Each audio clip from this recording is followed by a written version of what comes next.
কোর্টে অগ্নিজিৎ মুখার্জিকে হারিয়ে দিচ্ছে গীতা। হ্যাঁ বন্ধুরা, এমনটা দেখতে চলেছি আমরা গীতা এলএলবি সিরিয়ালের আজকের পর্বে। গল্পের শুরুতে দেখতে পাবো যে আমরা সবাই তো দীপাবলি উৎসবে ভীষণভাবে খুশি হয়ে থাকে, কিন্তু গীতা তো জেনে গেছে যে ঝর্ণা চৌধুরী ধীমানের মেয়ে। তাই তো গীতা ঝর্ণাকে নিয়ে তুলে নিয়ে এসেছে সেই বস্তিতে।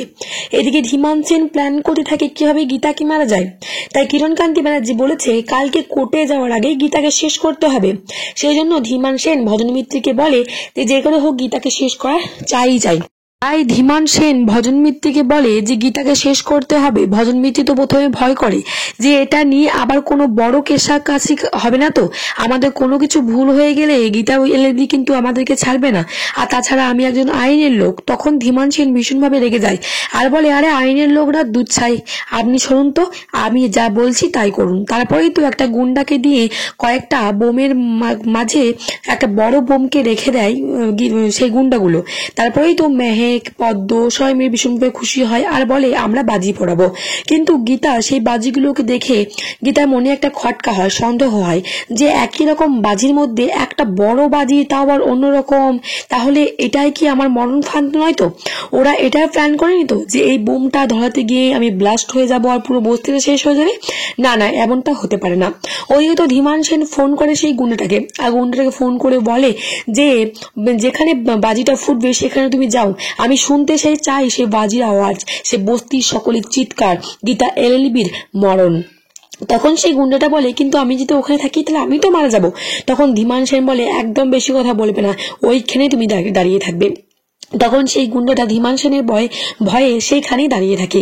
এইদিকে তো বোমের আওয়াজ কোন রকম ভাবে আসছেই না, বোম ফাটছেই না, সমস্ত বোমগুলো পুড়ে গেল কিন্তু ওই বোমটা আর ফাটলো না।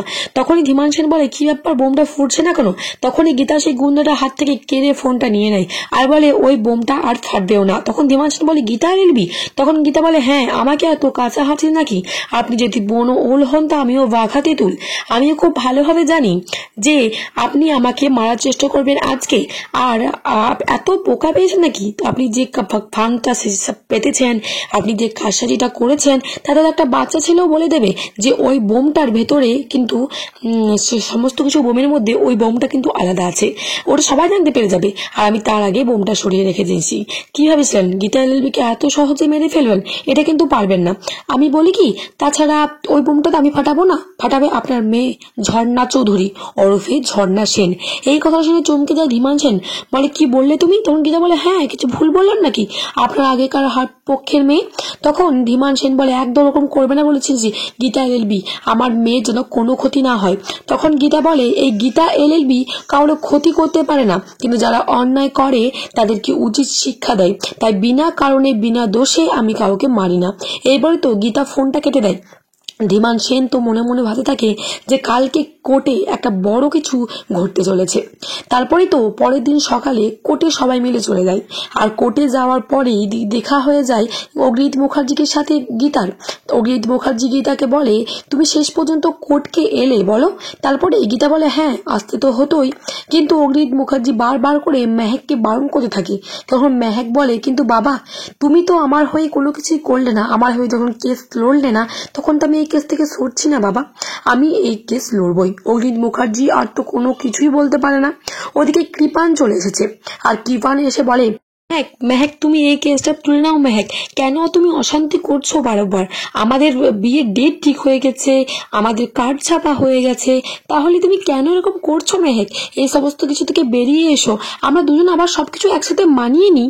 তখন গীতা বলে কিন্তু বাবু সোনা, এই বিয়েটা যে হবে না। তখন কৃপান বলে বিয়েটা হবে, আমি মেহেককে ভালোবাসি আর মেহেককে আমার পাওয়া চাই। কিন্তু মেহেক তো কোনো মতেই রাজি হয় না। মেহেক বলে আমি এই বিয়েটা করব না, আমি তোমাকে ঘেন্না করি, সরে যাও বলেছি এখান থেকে।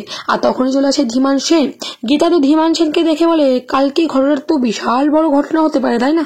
আমি যদি কোর্টে এই ঘটনাটা প্রেস করি তাহলে কিন্তু বিশাল বড় ঘটনা হয়ে যাবে। কালকে কিন্তু কারসাজিটা আপনি ভালোই করেছিলেন, কিন্তু এই গীতা এলএলবির কাছে আপনি হেরে গেলেন। তাই তারপরে তো চুপ হয়ে যায় ধীমান সেন। গীতা তো কোর্টের ভেতরে চলে যায়, অগ্নিজিৎ মুখার্জি কোর্টের ভেতরে চলে যায়। সেখানে তো জাজ চলে আসে আর জাজ এসে বোধ শুরু হয়ে যায় আলোচনা।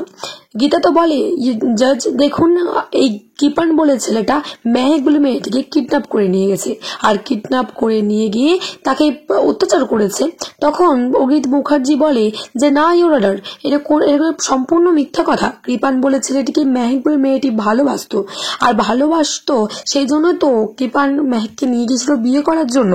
তারপরেই তো গীতা বলে কিন্তু বিয়ে যদি করার জন্য নিয়ে গেছিল তাহলে মেহেক এফআইআরটা কেন করেছে? তখন তো তখন অগ্নিত মুখার্জি তো চুপ করে থাকে, আর গীতা বলে মেহেক ইচ্ছে করে এফআইআরটা করেছে, কারণ মেহেককে তুলে নেওয়া গিয়ে হয়েছে। তখন অগ্নিত মুখার্জি বলে না, মেহেককে তুলে নিয়ে যাওয়া হয়নি, মেহেক ইচ্ছায় গিয়েছে। তখন গীতা বলে অগ্নিত মুখার্জি আপনি খেলাটাকে অন্যভাবে ঘোরাতে চাচ্ছেন, সেই জন্য খেলাটা আমিও একটু অন্যভাবে ঘোরাই। তারপরে গীতা বলে ইওর অর্ডার, আমি বলি কি তাহলে মেহেক মনে হয় একজন চরিত্রহীন মেয়ে, তাই না? মানে তার রূপের বাজি দেখায় সমস্ত ছেলেগুলোকে পাগল করে রাখে। তখনই অগ্নিত মুখার্জি তো বলে আরে কি বলছো কি তুমি যাতা? তখন গীতা বলে হ্যাঁ আমি ঠিকই তো বলছি, আপনি যেমনটা ভাবে বলছেন আমি তো সেরকম ভাবেই বলছি। কারণ একটা মেয়েকে যদি কিডন্যাপ না করে তাহলে সেই মেয়েটা তার বিরুদ্ধে কেন এফআইআর করবে? আপনি বলুন যে জাজ। এই বলে অগ্নিত মুখার্জি আর গীতার মধ্যে তো কথা কাটাকাটি চলতেই থাকে। মুখার্জি তো একের পর এক বলতে থাকে, গীতাও একের পর এক বলতে থাকে। গীতা বলে যে এই ছেলেটি একেবারেই খারাপ ছেলে, এই ছেলেটা তার যে মেয়ের সাথে বিয়ে হওয়ার কথা ছিল সেই মেয়ের বাড়ির কর্মচারী একজন মেয়েকে তার হাত ধরেছে, তাকে অপমান করেছে, এমনকি তাকে খুন করার চেষ্টাও করেছিল। তারপরেই তো অগ্নিত মুখার্জি চুপ করে থাকে। এদিকে গীতা তো একের পর এক বলতে থাকে, বলে যে এই ছেলেটি কিন্তু যদি আমাদের সমাজে এরকম ভাবে থাকে তাহলে কিন্তু আমাদের মেয়েরা নিরাপত্তায় থাকবে না।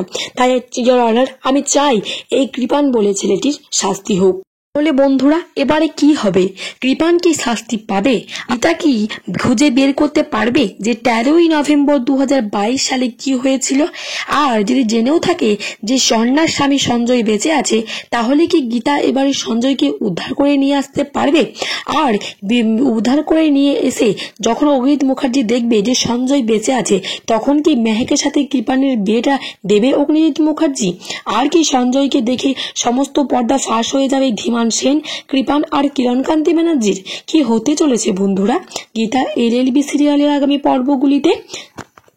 দ্বারাই যদি সঞ্জয় চৌধুরী উদ্ধার হয়, আর যদি সঞ্জয় চৌধুরীকে এনে ঝর্ণার সামনে দাঁড়ায়, তাহলে কি ঝর্ণা চৌধুরী তার নিজের বাবার মুখোশ খুলে শেষ পর্যন্ত গীতার পাশে এসে দাঁড়াবে তার স্বামীকে নিয়ে? কি এবার সঞ্জয়কে দেখে অগ্নিত মুখার্জি কি এবার নিজেই কৃপান আর মেহেকের বিয়েটা ভেঙে দেবে, আর কৃপানকে জেলে দিয়ে উচিত শিক্ষা দেবে, আর এদিকে কিরণকান্তি ব্যানার্জিকেও উচিত শিক্ষা দিয়ে জেলে যাবে, আর ধীমান সেন আর ভজন মিত্র কি শাস্তি পাবে? তাহলে কি এবার গীতারই হবে জয়? অগ্নিত মুখার্জি সমস্ত সংকোচ ভয় দূর করে আবার কি এক হবে? কি মনে হয় তোমাদের? অবশ্যই কমেন্ট করো।